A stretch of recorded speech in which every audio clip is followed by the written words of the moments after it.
is our concluding episode, concluding topic para po sa ating series na Money, Good or Evil. Batid po natin na ang pera ay tunay na napakabuting alipin, pero napakalupit o napakasamang amo. Nagkakaintindihan tayo. Kaya sabi ng Panginoon Diyos, para hindi ka alipinin ng salapi, kailangan siya ang ating amo. Because we cannot serve God and mammon at the same time, or money. Now, ang tanong unang malaki ay paano nating malalaman na siya po yung ating amo? Kung mababatid po ninyo, yun po ang ating mga inaral. We are to choose wisely. Tiyakin natin na yung master natin ang Diyos, hindi pera at hindi man anumang bagay na material dito sa lupa. Kaya napaka-importante, we are to choose wisely at sa ating pagpili, mapapansinin po nyo, we are to respond to God, our Master, to be loving of others. Kasi hangad ng Diyos sa atin ay maging mapagmahal sa kapwa. And isa sa mga palatandaan ng pag-ibig ay pagbibigay. Because you cannot, sabi nga nila, you can give without loving, but you cannot love without giving. Amen po? Totoo yun. Kasi kung talagang mahal mo, surely God will give us the ability to give. At alam din natin sa ating pag-uusap na hindi madaling magbigay kung ikaw ay baon sa utang. Kaya we need to be debt-free. Malaya tayo na wala tayong utang na umaalipin sa atin. At syempre, para lalo nating maranasan ang tunay na kalayaan, kailangan natin itong, sabi niya, hindi lang basta alam sa isip, but we are to experience through financial freedom. Okay po? So, ang dali hong isipin, parang wow, malaya na tayo. Hindi ho nagtatapos doon. Kailangan din natin maintindihan that we are to pursue. Kasi maaaring sabihin natin, yaman din lamang malaya na ako, di okay na ako. Pwede na ako maging complacent. Pwede na akong basta hihiga-higa na lamang. Pwede na lang akong parang si Juan Tamad na mag-iintay na lang na malaglag yung bayabas mula sa puno habang nakahiga. Hindi ho yun ang ibig sabihin ng pagiging malaya sa salapi. Ang pagiging malaya sa salapi, we are pursuing the right things in life na siyang itinalaga ng Diyos sa atin. Now, kung talagang seryoso tayong sumunod at talagang ang Diyos ang ating master, dapat seryoso nating pinag-aaralan ang mga panuntunan ng Diyos kung paano kumita at paano gumastos. Alam niyo bang punong-puno yan sa Bible? At ang marami sa atin, nagagalit tayo na napakahirap ng ating buhay kasi hindi tayo nagpo-pursue ng tama, hindi natin tinitignan. Alam niyo, nakakagulat, ang Bible napaka-practical at nilagay niya dyan. Kung babasahin niyo lang Ecclesiastes, Kawikaan, maging ang Gospel, makikita niyo, tinuturo doon paano kumita, paano gumastos, para lumago yung salapi na ibinigay ng Diyos sa atin. Ngayon, ang tanong lang, are we seriously taking His instructions? Kasi kung hindi tayo seryoso dyan, magugulat na bakit ako lumulugmok sa kahirapan, samantalang ang Diyos, ang nais niya ay ipagkaloob ang ating pangangailangan. Naunawaan po? Kaya yun pong pag-uusapan natin ngayon. Pursue great gain. Di ba? Hindi lang basta gain, hindi lang basta kita. Malaking kita. Gusto niyo po bang maranasan yan? Na ito nakakalungkot, no? Yung maraming tao, ang lalaki ng mata, pwede makakita. Kaya hindi yan sa mata eh. Kaya ang nais ng Diyos, paano ba yan? Paano ba yung great gain na yan? Alam niyo ba, yung bagay ng pakinabang na yan, maging ang mga religyoso supposedly, na dapat ang kanilang buhay ay para sa Diyos, ginagamit din para sa pakinabang. Kaya binigyan ng babala ng Panginoon Diyos. Basahin po natin si Timoteo, binigyan niya ng babala. Sabi nga nun, kung meron man na nagtutulak ng ibang doktrina na hindi sumasang-ayon sa mga turo ng Panginoong Kristo, sabi nga na doktrinang ayon sa pagiging sa buhay na may takot sa Diyos. Itong godliness, hindi ho yan yung maka-Diyos, baka ma-misinterpret nyo. Maraming maka-Diyos pero walang takot sa Diyos. Nagdadasal, pero pagka, dadaya, ganun din. Ang daming ganyan, sa kahit sa eskwelahan, di ba? Magdadasal, Panginoon, mamaya pag exam na, kopyahan na, di ba? Parang praise God, ang daming kopya, praise God, praise God pa, maka-Diyos niya, pero walang takot sa Diyos, di ba? Yung iba naman, kahit sa trabaho, ganyan din. Pagka, pray ng pray, Lord, bigyan mo ako na, tapos lagayan na, ganyan. Hindi yun takot sa Diyos, yun ay maka-Diyos lamang. Kaya yun yung sinasabi dito. Kaya sabi niya, siya ay conceited. Alam niyo yung conceited? Isip niya, lagi siyang tama, pero ang totoo, may tama. Nakuha niyo, maraming ganyan. And, sabi nga na, but he has a morbid interest on controversial questions. Gusto niya yung mga controversial na pagtatanong at pakikipag-away tungkol sa mga salita. At sabi nga noon, at ang laging inaano niya, yung inggit, yung galit, mga abusong mga salita, at mga malademonyong pagsususpetsa. Ganyan ang kanyang ginagawa. Ganyan ang mga bulaang propeta. Meron pa siyang dinagdag dyan, sabi niya, at laging nakikipag-away na may sa mga tao, sabi gano'n, na meron namang parang alipin ang kanilang mga isip at alipin din sa katotohanan, wala silang kaalaman sa katotohanan, na ang iniisip nila, listen to this, na yung pagiging maka-Diyos ay paraan para makinabang. Sa mundo natin ngayon, marami kayong mga maririnig na teolohiya na sasabihin nila, kailangan kung talagang Christian ka, dapat naghihirap ka. Narinig niyo na yan? Now, hindi yan totoo. Kasi kung titingnan ninyo, yung mga sumusunod sa Panginoon Diyos, sila Abraham, pinayaman ng Panginoon eh. Si Job, mayaman yun, sumusunod sa Panginoon Diyos. Di ba? Yan ang tawag nila. Sabi, hindi, dapat kung Christian ka, dapat maghihirap ka, magdurusa ka, para talagang Christian ka. May mga taong tinawag na ganyan, pero hindi lahat. Nakakadinihan. Yung isa namang theologian na lumagpas naman sa kabilang extreme. Kailangan pag Christian ka, yayaman ka. Di ba? Yun naman ang isa.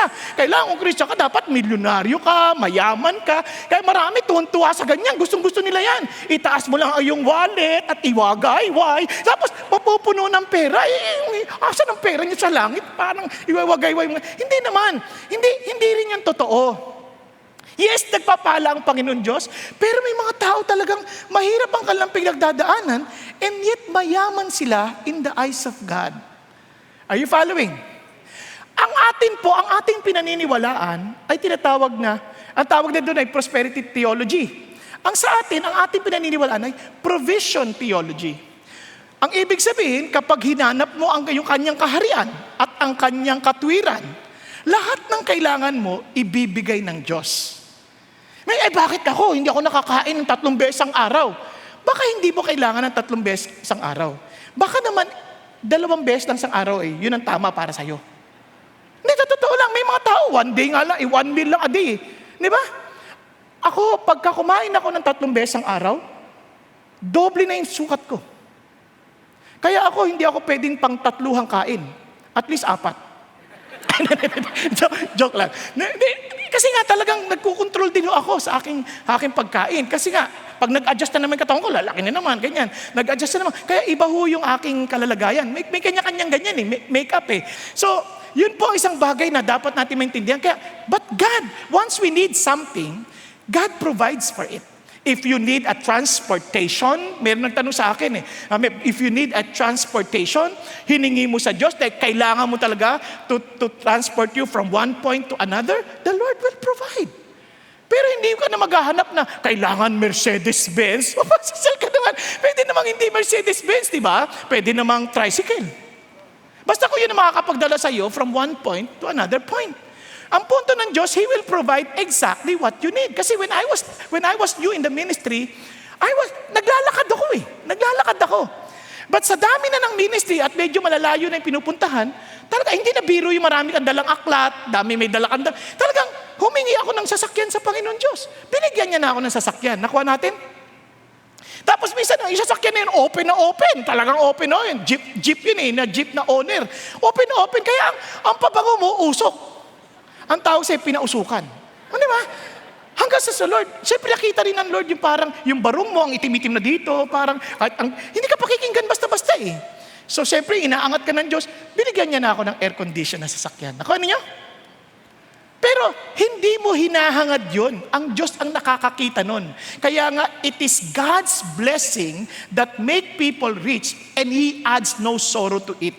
Kaya bakit ko sinasabi sa inyo yan? Pagdating na sa, taas ang krudo, taas ang gasolina, bakit mo aalalahanin yan? Kung kailangan mo, the Lord provides.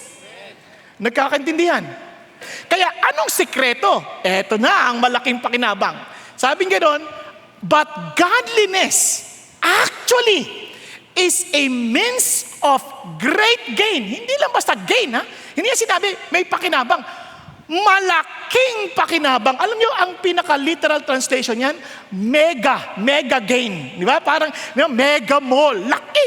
Sobrang laki ng pakinabang, pero hindi lang godliness. Kasi hindi lang godliness, when accompanied by contentment. Wow, hindi lang yan yung basta pakinabang, hindi lang basta godliness o pagiging may takot sa Diyos, ngunit yung may takot sa Diyos na merong kakontentuhan sa buhay. Sa buhay natin ngayon, sabi nga ni Andy Stanley, nabubuhay tayo sa lupain ng mga air. Alam niyo air? You need to be wealthy air. You need to be pretty air. You need to be sexy air. Naintindihan niyo?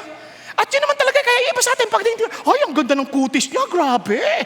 Naku, paano na to? Kaya hindi mo alam anong gagawin mo sa mukha mo, nililiha mo na para lang kuminis, ayaw pa rin, di ba? Lalong dumadami yung tigidig, naku, anong gagawin ko na rito?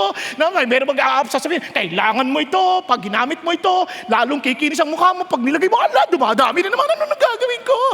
Kasi nga, you are in a land of earth. So, nauubos lahat yung pera, kakaisip ng papano kuminis ang mukha. Hindi masamang mag-ayos ng mukha. Hindi ko sinasabi yun, ha? Hindi ko masama na maging maayos tayo na naliligo. Pero yung wala na tayo ibang inisip kundi, paano na lang natin panatiliin ang mukha natin na mukhang baby, 80 ka na. Naintindihan natin? Iba, pahatak ng pahatak hanggang nagkaroon na ng cleft chin. Bakit? Yung pusod na hatak na dito. Di ba? Kasi minsan, hindi na natin napapansin. Okay naman manatiling maganda, pero ang tanong sa atin, ano ba yung ibig sabihin ng maka-Diyos na kontento? Kasi pwede ka namang kontento na hindi ka maka-Diyos. Hindi pa rin yan maputing pakinabang. Bakit? Kasi kapag tayo po ay naghahangad for more, kunyari mga in the air of airland, diba? More, the sexier, more, more goods. Alam niyo bang epekto sa atin? Kaya ang walang pakinabang? Kasi more worries. Mas lalong dumadami yung worry natin. Katulad na sinabi sa Ecclesiastes 5:12. Sabi gano'n, a working man can get a good night's sleep. Yung mga nagtatrabaho, nakakatulog. But the rich man has so much. Sa sobrang dami nila, hindi na sila, sabi niya, makatulog dahil sa worry. So, ang dami hindi makatulog, baka merong, kaya ang dami ng mga alarma, meron ng kung ano-anong mga para, siguradong, pati aso nandun na. Pero lalong di sila makatulog, ang ingay ng aso. Kasi may umaali-aligid. Di ba? Naglagay na ng mga rehas, siya na ang nakakulong. Yung magnanakaw, malaya. Napansin niyo po ba yun? Now, hindi lang yan, balik tayo, meron pang more work. Bakit ko sinabing more work? Alam niyo bang hirap, ang dami-dami lalong trabaho. Bakit? Kasi niya, do not wear yourself out to be rich. Have the wisdom to show restraint. Hindi na nagpapahinga dahil malaki kita dito, overtime. Bakit? Kailangan ko ng pera para pag nagkasakit ako, may pera ako. Talaga magkakasakit ka, huwag ka mag-alala. Sa ginagawa natin ganoon, kasi sabi niya, dapat maging matalino ka rin na marunong ka magpahinga. Now, hindi lang yun, more wanting. Ano yung more wanting na yan? Lalo tayo naghahangad for more. Sabi niya, if you love money, you will never be satisfied. Now, if you long to be rich, you will never get all you want. It is useless. Kahit anong yaman mo, hindi mo pa rin makakamtan ang lahat ng gusto mo. Maaaring makabili ka ng pinakamagandang higaan, na yung higaan na pag humiga ka, tumatalbog-talbog ka pa sa lambot. Hindi ka naman makatulog. Naintindihan? Yung asawa mo, ang lakas humilik. Parang mamamatay ka, nakaabang ka, mamamatay ba ito? Hindi. Nilagyan na nga ng sipa para hindi na makahinga. Para hindi na, pero ganun pa rin. It is really useless. You cannot get everything even if you're wealthy. Hindi mo pa rin makakamtan lahat ng bagay. Kaya you want some more. Hindi lang yon. Mas maraming gastos, more ways. Napansin niyo po ba?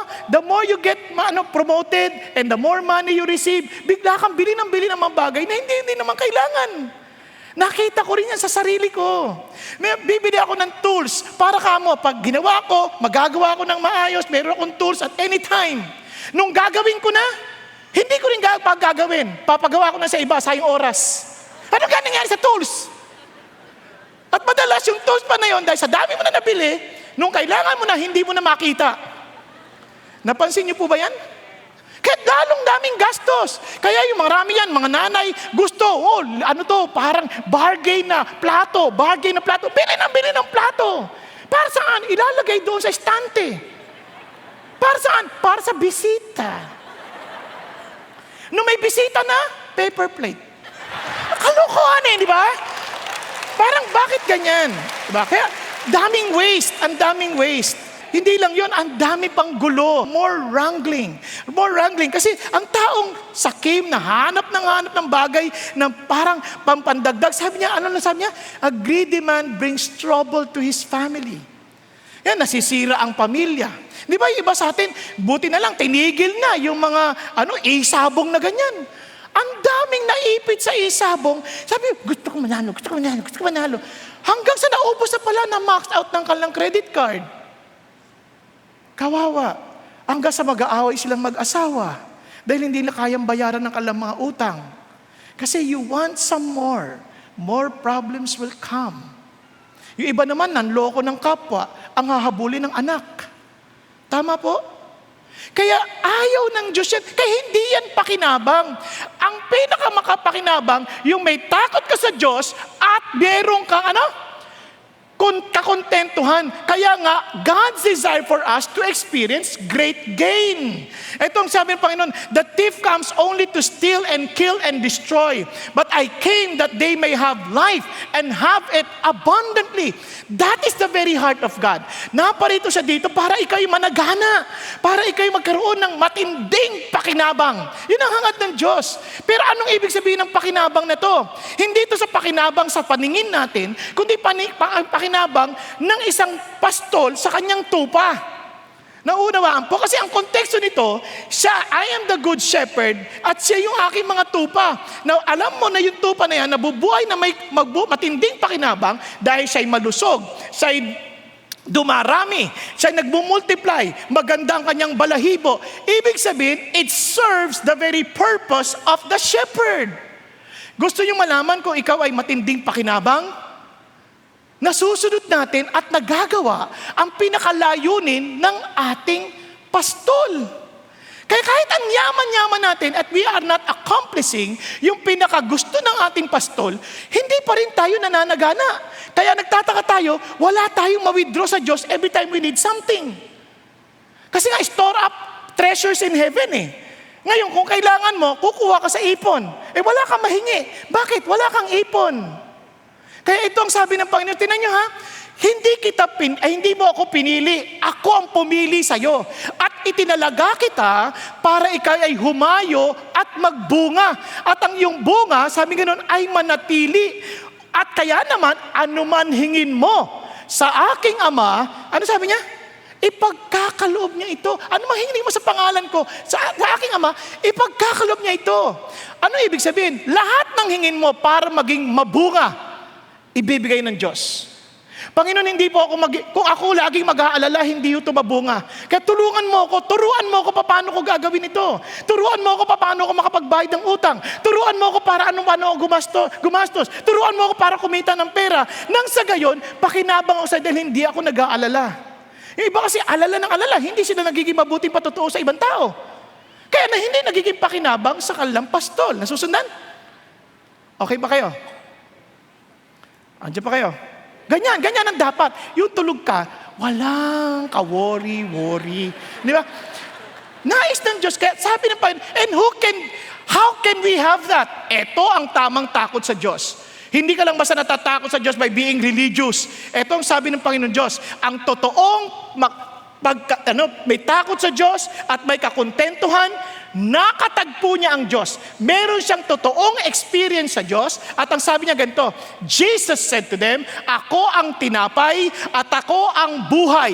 Ang sino man, sabi niya, kumain sa akin, hindi na magugutom at hindi na mauuhaw pa. Dapat umabot tayo sa ating relasyon sa Diyos na masasabi natin, whom have I in heaven but you? Besides you, I desire nothing on earth. Lord, anong saysay ng langit kung wala ka doon? Ikaw ang kailangan ko. Anong saysay ng kalangitan kung hindi kayo ang aking hangad? Kasi sabi niya, para sa akin, ang kalapitan mo, O Diyos, ang aking kabutihan. Kaya naman, ikaw ang aking ipagmamalaki sa lahat ng tao. Kaya nga minsan naghahangad tayo. Minsan, ito magpapasaya sa akin. Ipopost mo yan sa Facebook para sabihin sa lahat, ang saya namin. Kaya, pero hindi ka naman talaga nag-uumapaw sa puso. But if you are overflowing because of such joy in your relationship with God, you want the world to know, this is my secret of my great gain. Hindi medalya, hindi tropeyo, hindi pera, kundi si Jesus. Hindi malaking bahay. Maraming tao, ang ganda ng kanyang taniman, berdeng-berde. Bago ka mainggit, tingnan mo muna ang bayad niya sa tubig. Diba? Ang ganda ng kotse niya, ang laki. Bago ka mainggit, tanong mo magkano full tank. Nakuha? Relax ka lang. Kasi ang nais ng Diyos, yung pakinabang na kahit anong mangyari, yun ang ibig sabihin ng kontentuhan. Kahit anong mangyari, secured ka kay Jesus. Nagkakaintindihan? Kaya iba gusto mag-asawa. Isip nila, eto ang sagot ng security ko sa kinabukasan. Pero ilan na nag-asawa na hindi naging secure? Marami. Kasi, saan kaya nandito yung asawa ko? Sino kaya ang ka-text niya? Sino kaya na makausap niya? Sino na naman? Wala na siya. Hindi na makatulog. Bakit yung asawa ko niya? Iba ang pabango. Di ba? Ngayon, pag ako nagkapera, eto na, sigurado na ako, kaya hindi na ako napasa itong pera to, sapat to sa akin, ako ang kasiyahan ko. Ilan ang natatakot dahil sa daming pera? Dala-dala laki yung bag niya. Pag naglalakad, hindi mapakali. Di ba? Nakakalungkot yun. Kaya mabuti na lang, ang Diyos ang aking kasiguruhan. Kasi bakit? Kahit kamatayan, hindi niya kayang pigilan ang kasiguruhan ko sa Panginoon. Yan ang totoong pakinabang. Kaya ulitin ko, godliness plus contentment equals great gain. Ulitin ko susi godliness, may takot sa Diyos sa magitan ni Kristo Jesus at merong kakontentuhan sa Diyos. Sobrang tinding pakinabang, hindi kayang tapatan ng kahit anong salapi sa lupa. Para maging kontento tayo, ito ang ating outline. Have a stopover mindset, appreciate the simple things, diba? And redirect our desires and fight the good fight. Simulan natin doon sa have a stopover mindset. Kung kayo po ay naglalakbay, marahil ang iniisip ninyo yung mag-i-stopover sa isang sasakyan, sa isang station para kumain at magtingin-tingin. At kung yan ay sa bus lamang, syempre makikita nyo konti lang, mga kakanin na mabibili. Pero nakakatukso pa rin kasi parang, kakanin, parang wala sa amin ito. Nakakatuksong mamili, tama? So hindi yan yung ating pinag-uusapan. Yung iba naman, kung ikaw ay naglalakbay sa ibang bansa, napupunta ka sa mga airport, may mga stopover. Nakakatukso din doon. Ang dami rin mga palamuting magagandang bagay na parang unique para sa bansa na yon, na parang gusto mong bilhin na hindi mo makikita sa mga tindahan. Nakuha niyo po ba? Hindi yun ang ating pinag-uusapan. Pag sinabi natin stopover mindset, para kang on a mission trip o kaya on a pilgrim, kung saan, halimbawa, pupunta ka sa Holy Land Tour. Nakuha niyo po? Doon sa Holy Land Tour, titigil kayo sa mga hotel. Kunyari, una, Egypt muna. Pagkatapos, titigil kayo sa hotel doon. Tapos, bukas noon, pupunta ka naman sa ilang araw lamang. So, 2 gabi lang, pupunta ka naman sa Israel. At sa Israel, mga ilang gabi. Pagkatapos, pupunta ka naman sa Jordan. So, hindi ka tatagal. Nagkakaintindihan tayo. Kung ikaw ba magbabiyahe, dadali mo buong bahay mo? Di ba, pagdating mo doon sa Egypt, na 2 gabi ka lang, bubuksan mo lahat ng iyong baon-baon na dala at bubuksan mo lahat yun. Eto na, ang mga susuting ko. Ano kayang bagay rito? Aakit kayo ng Mount Sinai. Alam, isipin mo pa, mag-gown ako. Hindi. Ang isip mo, hindi, nandito ako para punta doon, kaya ang suotan kong dadalin lang, yung naaangkop doon sa aking biyahe. Tama ba? So, pag nagdala ako ng damit, yung angkop lang. Hindi ako magdadala ng kung ano ng bagay na hindi kailangan. So, the idea is this. Kailangan sa buhay na to, stop over lang tayo. We are on a mission. We are here to live for God's purpose in our lives. Ano lang ang kailangan natin para i-accomplish yung purpose na yon? Hindi natin kailangan tipirin. Kasi doon tayo kontento kasi ito kailangan ko dito, ito kailangan ko dito, kailangan ko para magampanan ko yung pinagagawa ng Diyos sa akin. Then yun lang kailangan ko. Hindi ko kailangan buksan lahat ng aking bag. Bubuksan ko lang yung nararapat para sa gabi at sa araw na yon. Are you following? Kaya sabi muna ni Paul, punta kay Paul, sabi niya, for we have brought nothing into the world, so we cannot take anything out of it either. Alam niyo, isa sa mga palatandaan na tayo po ay nasa lupa, alam niyo, ang hirap. Nakita ko to sa sarili ko eh. Halimbawa, natamaan, nagasgasan yung sasakyan mo. Hahanapin mo yung nakagasgas na nakamotor. Kahit na hindi mo nahabol, lahat ng nakamotor magkakamukha na. At parang sinusumpa mo silang lahat. Tama? Gasgas lang yun eh. Mas masarap yung, di bali na nga, gasgas lang naman. At least walang nasaktan. Tama ba? Kaya mas magaan yung pakiramdam mo kaysa naman yung nagasgasan ka na, hinahanap mo pa ang bawat mukha sa motor. Ikaw ba yun? Ikaw ba yun? Ikaw ba yun? Ikaw ba yun? Lahat na lang kalaban. Di ba? Kapag nakita ng motor, ayun na naman kayo, ayun na naman kayo. Hindi ka na panatag. Di wala ka ng pakinabang, luging-lugi ka na. Pagdating mo pa sa opisina, at yung kaopisina mo nagmamotor, ikaw siguro, no? Hindi ka na makatrabaho ng maayos. Alam mo, huwag ka na masyado mag-alala sa mga bagay na nawawala. Bakit ka mo? Wala ka naman ng pinanganak eh. Meron ba dito napanganak na nakapustiso na? May brace? Nakakatakot siguro. O nga. Naka-brace. Naku, wala naman eh. So huwag ka na mag-alala kung mawawala yung bagay o yung bagay na kinokontrol ka. Huwag ka na mag-alala doon. Pinanganak man tayong wala eh. Ang totoo niyan, tayong lahat, wala tayong kakontentuhan. Mula pa sa simula, nung tayo nagkasala sa Panginoon Diyos, we are always looking for something to dress us up, to cover us. Remember? But it was the Lord who thought, hindi yan ang tama. Fig tree yan. Kahit nagkamali na kayo sa Diyos, siya pa rin nag-isip ng balat na dapat mo suotin. Kaya itong paalala na to, actually, parang ayon sa mga scholars, parang paalala nung kay Job. Nawala lahat ng bagay ng kay Job. Nawala ang kanyang anak, nawala ang kanyang mga kamelyo, nawala ang kanyang mga tupa. Ang daming nawala, as in zero. In one day, he lost everything. Ano sagot niya? Sinira niya ang kanyang robe. At sabi niya, hubad akong pinanganak at hubad din akong babalik. Ang Panginoong Diyos, nagbibigay at kumukuha nito. Pagpalain ang pangalan ng Panginoon. Kinuha mo sila, Panginoon Diyos, pinupuri pa rin kita. Dahil kayo, Panginoon. Pero alam niyo bang masakit kay Job? Ano ba kasalanan ko? Para umabot ako sa ganito. Itong tutulong sa atin para maproseso ang ganyang bagay. Si Jesus ang totoong Job na walang kasalanan, hinubaran, napako sa krus para ikaw at ako maidala sa kanyang tahanan. Are you following? Kaya every time you lost something, every time you cannot get anything, remember our Jesus came to bring you to His home. Kasi sabi ni Jesus, in my Father's house are many dwelling places. If it were not so, I would have not told you, for I go to prepare a place for you. Bakit? If I go and prepare a place for you, I will come again and receive you to myself, that where I am, there you may be also. Yun ang pinakamasarap na pakinabang.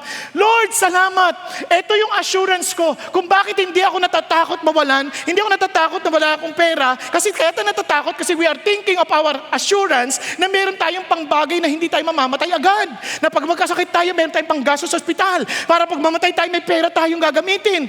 It becomes our treasure. It becomes our hope of eternity. Ano sabi ng Lord? Hindi yan. I came for you. I am the bread of life. I came for you. I alone can give you fullness. Diba? Ang sarap ng paalala ng Diyos yun. Kasi kung saan ako, doon ka din. Kaya ngayon, yung sementeryo, naging parang hardin sa atin yun. Hindi na ito kinakatakutan. Ito ngayon ang pagkakataon kong makita na at makasama ang aking Panginoon Jesucristo. Bakit? Kasi itong mundo na to, hindi ito ang aking tahanan. Naghahanap tayo at we are looking forward. Inaantay-antay ko. Talagang inaasa-asahan ko ang isang walang hanggang tahanan sa langit. Ang sarap, no? Hindi itong yaman ko. Kaya pag nagpakita sa Facebook, ang ganda ng bahay. Ay, praise God, may bahay ka dito. Tapos bigla akong isipin, ang ganda siguro ng bahay ko sa langit na piniprepare ni Jesus para sa akin. Kasi ang tagal niyang bumalik eh. Di ba? Andiyan pa kayo? Di ba? Pag-isipan niyo mabuti. Parang, Lord, alam ko pinaghahanda mo ako ng mabuti. Na-excite ako. And I thank God na hubaran si Kristo para ikaw at ako ay makarating sa totoo niyang tahanan. Kaya nga, tandaan natin, temporary lang tayo dito. Pansamantala, dumadaan lang tayo. Huwag tayo masyado magdala ng marami. Tama lang. Tama? Ngayon, hindi lang yun. Maaaring makabili ka ng mga ilang bagay para lang sa pangailangan mo, pangkain, pang araw-araw, para tuloy yung pinagagawa ng Diyos sa'yo, magawa mo pa rin. At maaaring sabihin nyo, para maging blessing sa iba, paano? Paano ka magiging blessing sa iba? Tandaan nyo, kung bibili ka rin lang naman ng pasalubong at hindi ka dito uuwi, ang tahanan natin sa langit.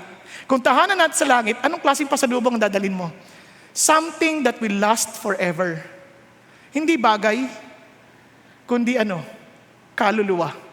Ikaw ang dala ko sa Panginoon Diyos at magdiriwang tayo, pagpupuri sa Panginoon dahil sama-sama tayong magpupuri sa Panginoong Diyos dahil tayo Kanyang niligtas at sa magitan na binigyan niya ako ng pagkakataon sa magitan ng buhay ko, maalalayan kitang kasama sa langit.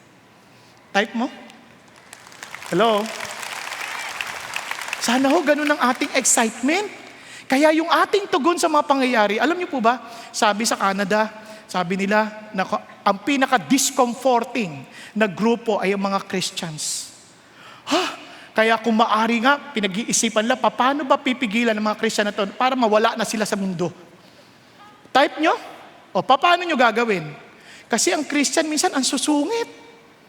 Tayo lahat, masusungit tayong mga Christians. Dahil, ba't kayo ganyan magtrabaho? Ang tatamad ninyo kasi wala kayong mga takot sa Diyos! Ano sinasabi ng Bible? Ganyan. Minsan ganun ng mga Christians eh. Dapat ang Christians, sila yung masasabing ng kailangan natin ng Christians dito. Sila yung mabubuting tao. Sila yung tumutulong sa atin. Kahit ang sasama na natin, sila pa rin ang tumutulong sa atin. Sila pa rin ang nagmamahal sa atin. Sila pa rin ang naglilingkod para sa atin. How can we live without them? Anak ko niya? Hello? Kahit sa trabaho, yung bang pag-aalis ka na lang, ay, magre-resign ka na. Di magdidilim ng opisina. Bakit? Ikaw na kasi naging ilaw sa amin eh. Ang sarap ng ganun, di ba? Hindi yung magre-resign ka na, hallelujah! Sa wakas! Di ba? Ang pangit naman ganun pakiramdam, no? Yung bang pagtanong mo sa boss, ma'am, magre-resign na po ako. Ay, bakit? Ang sarap ng ganun pakiramdam, no? Bakit? Ang galing-galing mo, bata ka. Talaga, ibang-iba ka. May iba yung aura mo, masayahin ka. Hindi yung, ma'am, magre-resign na po ako. Bakit ngayon lang? Type nyo. Gusto nating malaman? Kung indispensable tayo, punta kayo sa boss nyo bukas. Sabihin nyo lang, ma'am, sir, magre-resign na po ako. Pag sinabi niya, ganun ba? Uy, talaga. Kabahan ka. Di ba? Hindi magandang pasalubong. Nakuha ninyo? Kaya ito po ang challenge. Ano ba yung mga pinangahawakan natin sa bagay, sa buhay natin, na talagang sobrang kapit natin, na para bagang akala natin, ito na ang buhay natin. Remember, we're just stopping over. Okay po? We are just stopping over. We are people of mission. We are just stopping over. Now, tuloy tayo. Ang pangalawang bagay is appreciate the simple things. Ano ibig sabihin na appreciate the simple things? Tuloy tayo, sabi niya, if you have food and coverings, with this, we shall be content. What God is saying, come on, marami sa atin nababaon tayo sa utang. Hirap na hirap tayo sa pera. We're always complaining about money. Kulang. How can I make both ends meet? Paano? Alam sa totoo lang, pag sinasabi ng Lord, alam ka, pag-isipang mabuti, yung maliit na bagay na meron ka, ipagpasalamat mo sa Diyos. Ipagpasalamat mo yung mga bagay na meron ka. Kasi hindi ka naman kailangan mayroong mga matitinding pagkain para ikaw ay maging masaya. Hindi naman totoo yun eh. Sa totoo lang, pag tinignan nyo ang paraan ng Panginoon Diyos, titingnan mo lang anong talagang kailangan ko. Di ba, kailangan ko ba talaga magmerienda ng ganito kamahal? Kaya magtataka ka, bakit wala na akong pera? May pera ka, mali lang paggamit mo. Kaya tatandaan nyo, wala sa pera, sa paggamit ng pera. But if we appreciate the small things, it's okay. Basta mayroong pagkain, may pantakip mo, okay na yan. Diba? Hindi ko na kailangan isipin pa, kailangan naka-Armani ako. Wag naman. Pwede naman ako manghiram kay Mang Manny. Ano niyo ibig sabihin? Hindi sinasabi ng Diyos na maging mahirap kayo mga Christians, na dapat pagkain lang ang damit. Hindi niya sinasabi yon. Kasi sa verse 18, sabi niya, instruct them to do good, to be rich in good works, to be generous and ready to share. And ito instruction sa mga rich. Hindi niya sinabi sa mga rich, mga mayaman, magpakahirap kayo. Hindi. Sabi niya ganoon, instruct them to be good and generous. Sa halip, lalo mo pa nga i-share sa iba. The idea is that you spend your money properly and think of those people who are in need and use it to help them so that by your good works, they can see the Father. They will glorify the Father in the day of visitation. Yun ang bilin ng Diyos. Kapag yung sinasabi ng Panginoon Diyos sa Matthew chapter 5, di ba? Sabi niya, let your light shine before men in such a way that they may see your good works and glorify your God, the Father. Magtataka sila, ba't ang bait ninyo? Bakit? Kahit ang napakamapagkumbaba ninyo. Kasi di ba sa totoo lang kapag ikaw ay umaangat-angat sa buhay, humahanap ka na rin mga tao na kapantay. At sa mga kapantay mong tao, lagi silang angat sa'yo, whether you like it or not. And you will always say, mas mahirap pa rin ako, mas mahirap pa rin ako. But nagtataka sila, bakit despite your social status, handa kang makipag-fellowship sa amin. Handa ka makipag-usap sa amin. Handa mong kausapin ng mga janitor. Handa mong kausapin ng ang mga security guard. Hindi dahil mababa ang kalang estado sa buhay. Hindi. Because they are important people. At sila'y mayaman din sa sarili lang ang antas ng pamumuhay. Hindi ko mo ikay nakasasakyan, mas mayaman ka na kaysa sa mga nakamotor. Hindi naman ganoon. Ang idea ng Diyos, hindi dapat tayo mabuhay. Kung ano ang binigay sa atin ng Diyos, use it accordingly. And appreciate the small things. Yung maliliit na bagay, yun ang pagpasalamat sa Diyos. Lord, salamat po, binigyan mo kami ng ganito. Salamat po. Now, tuloy tayo. Kaya, anong gagawin natin? Sabi ng Lord, just small things. Let's think of what we can do. Ayan, think of how we are to provide for our family. Kasi we are to do good eh. So simulan natin sa pamilya natin. Let's provide for our family. You pray to God. Kasi it's a testimony. Imagine if we cannot provide for our family, anong klaseng testimony meron tayo? Hindi lang yan. Tsaka, huwag tayo magmadali. Pwede naman, Lord, kailangan ko na isang buwan kung pangailangan. Nagwo-worry ka na. Bakit hindi mo isipin na isang araw lang muna? Kaya give us this day our daily bread. Isang araw lang muna. Kasi iniisip mo na agad isang buwan eh. Magwo-worry ka talaga. Isipin mo yung araw na to. Makakasurvive ka naman sa araw na to. And just do what you can do for today. Tama? Okay ba yun? Ano ba sasabi ng Panginoon Diyos? Kaya pwede ka rin manalangin, Lord, huwag mo akong bigyan masyado ng kahirapan at ganoon din ng kayamanan. Baka naman pag sumobra, hindi makalimutan kita. Pag kulang naman, sumpain kita. Yan sapat-sapat lang, Lord. Nakuha niyo po? And si Lord naman, minsan kahit hindi mo pa sabihin, talagang bibigay sa'yo, sapat-sapat lang. Para hindi ka mahirapan. Kasi mahal tayo ng Diyos. That's our great gain. And alam niyo, sa pag-aaral nga ngayon, nakakalungkot. Listen to this, Yung pag-aaral ngayon, kailangan mo ng 40,000 pesos para lang magkaroon ka ng makasurvive sa araw-araw. Sabi pa naman nila, luma na ngayon, 2018 pa yan eh. Now, para magkaroon ka ng dissenting pamumuhay, at least 120,000 pesos monthly. Parang pag narinig nyo yan, para kayong, para madidepress na kayo, no? Paano na ako? Ang minimum wage na ako, 15,000 lang ako eh. Paano ako mabubuhay? Wag natin muna pag-usapan yung ikaw. Pag-usapan natin mga nagpapagawa. Kaya mga nagpapagawa, listen to this. Huwag nyo isipin ang minimum wage na binibigay nyo sa tao natin. Isipin nyo ang minimum living allowance. Hello? Bakit? We are called by God to be a blessing to the people. Kaya sabi ng Bible, kaya come now you rich, weep and howl for your miseries which are coming upon you. Your riches have rotted you and your garments have become moth-eaten.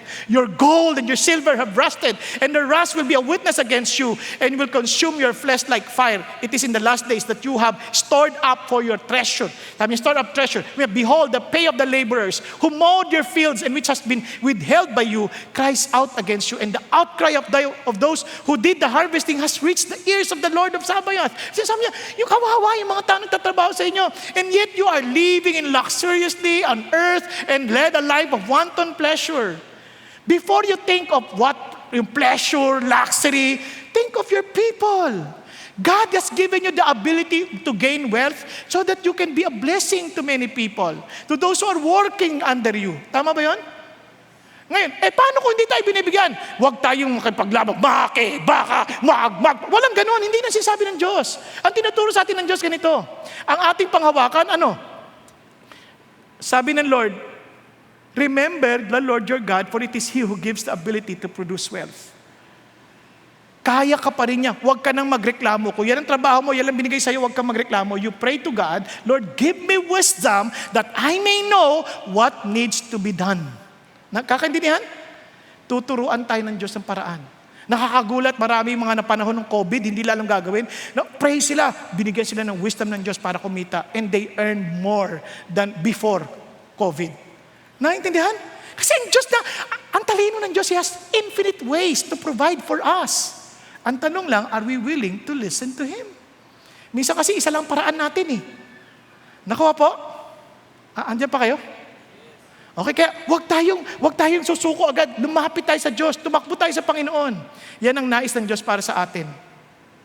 Kaya ang tanong lang sa atin, do we really appreciate the simple things in life? Di ba yung meron kang damit, Lord, thank you. Ang ganda ng damit ko, Lord, thank you. Minsan, reklamo damit. Iba sa inyo na late na nga, kaiisip lang, ay, nakakaitim, ay, nakakaputi, ay, nakakataba, ay, nasuot ko na ito ng 1 linggo. Wala na akong damit. Naman, makapili ka na ng isa. Ito, pwede na to. Sapatos naman. Ay, hindi bagay. Wala na akong sapatos. Sa totoo lang, masyado lang tayo mapili. Samantalang, hindi naman iniintindi ng tao kung sinuot mo yan last week o hindi. Ang iniintindi lang kung may amoy yan o wala. Tama, mali. Ngayon, hindi na rin lang iintindi kung may amoy dahil nakatakip ang kanilang mga bibig.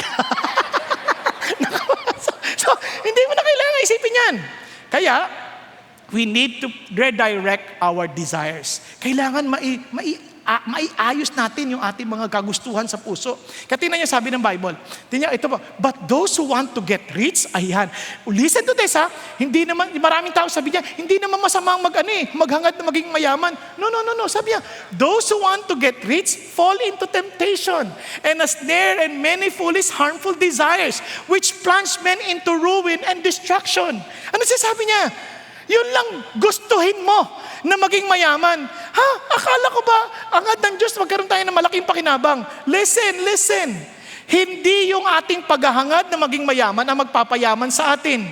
Ang Diyos, ang pagpapalan ng Diyos, ang nagpapayaman sa atin. Yun ang sabi sa Proverbs 10 verse 22. The blessings of God make people rich, and He adds no sorrow to it. Walang sakit ng ulo. Pag alam mong galing sa Diyos, hindi dadagdag sakit ng ulo sa atin yan. Nagkakaintindihan tayo? Kaya hindi natin hinahangat yung yaman. Payayamanin tayo ng Diyos because promotion does not come from the east nor from the west. Siya ang mag-aangat sa atin. We just give our best. We work with all of our hearts. We follow and walk with God. At ang Diyos, hindi niya tayo pababayaan.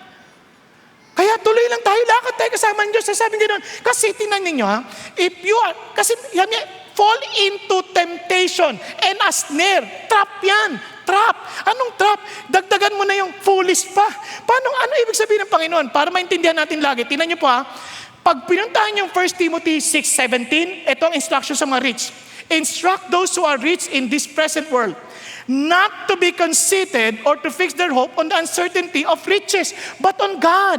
Maraming tao, ang kanilang seguridad yung sa pera. Come on, pwedeng mawala yung pera na yan. Nagkakaintindihan tayo. Kasi sabi niya, itong problema, instruct those who are rich to present in the present world not to be conceited. Huwag maging mayabang. Alam niyo po ba, itong unang trap sa pagyumaman ka, ang trap. Pag nagtagumpay ka sa isang bagay, ang unang trap, nabubulag tayo sa pagkakilanlan sa ating sarili. Yumayabang tayo. Alam niyo bang mayabang? Idugtog niyo yung foolish. Taalala niyo kanina? Ito, balik natin. Foolish, many foolish. Di ba? Ano yung foolish? Ito pinakamalukot. Yung foolish, akala nila magaling sila, hindi pala. Kapag tayo'y umangat sa buhay, ang ating tukso, iniisip natin, superior na tayo. Kaya hindi na tayo makikinig sa ibang tao.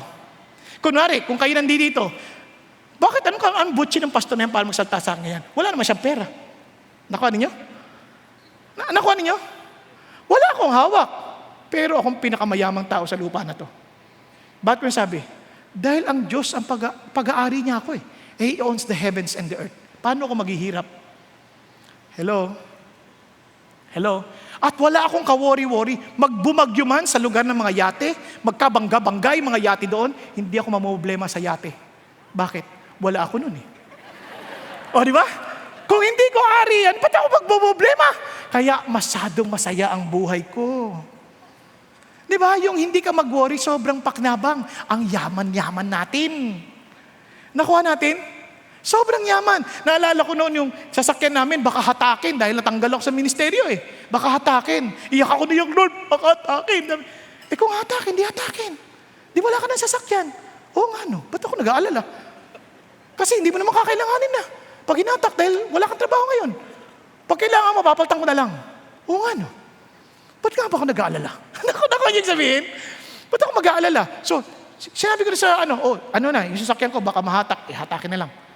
Alam mo, hindi naman pinahintulot ng Diyos mahatak. Hindi pinahintulot. Natapos ko babayaran. Kasi it is 5 years to pray. Di ba? Eto ang pinamaganda. Nung mabayaran ko, sabi ng Lord, kita niyo kung gaano kayaman? Sabi ng Lord, anak, akin na yan. Gagamitin ko sa ministry. Ano ibig niyo sabihin, Lord? Akin na yan. Oo nga po. Ibenta mo. At yung pera, ibigay mo sa akin. Okay. wala naman. O sige, Lord, inyo naman talaga yan eh. O di, binigay ko sa kanya yung pera. Sa kanya ako pinaltan ng ibang sasakyan. Hindi ko alam paano nangyari, pero alam ko lang, ang Diyos ay totoo. Kakanindihan tayo. Kaya mga kapatid, listen to this. Ito, kaya sabi ng Bible, ito nakakabulag yan. Trap yan. Akala natin superior na tayo sa lahat ng bagay. No. And sabi ng Lord, kaya alalahanin nyo, for the love of money is a root of all sorts of evil. And some by longing for it wandered away from the faith and pierced themselves with many griefs. Look at the words. Sobrang daming kalungkutan. Because if you love money, kahit ang ultimong gis, mawala, gis ko! Nasaan ka? Hindi ka na mapakali. Gis lang yon. Kasi nga, sobrang pag-aari ka na niya. Hindi ka na makapakali. Sobrang daming kalungkutan. Pag nasunog ang bahay, Lord, bakit? Magwawala na. Papakamatay na ako. Kawawa. Maraming nababaliw. Huwag naman sana mangyari sa ating mga buhay na masunugan tayo ng bahay. Pero kay Lord naman yun eh. Kung kukunin niya, di kukunin niya at papalitan na lang niya. Nagkakaintindihan po? Andyan pa tayo? Naalala ko nung nagbaha ng Ondoy, pinasok kami sa bahay. Yung dati na yung bahay, pinasok. Sabi ko sa asawa ko, huwag kayo mataranta. Mag-pray muna tayo, mag-worship tayo. Tapos kinanta namin yung hide me now under your wings. Naalala niyo kantang yon, yung Still?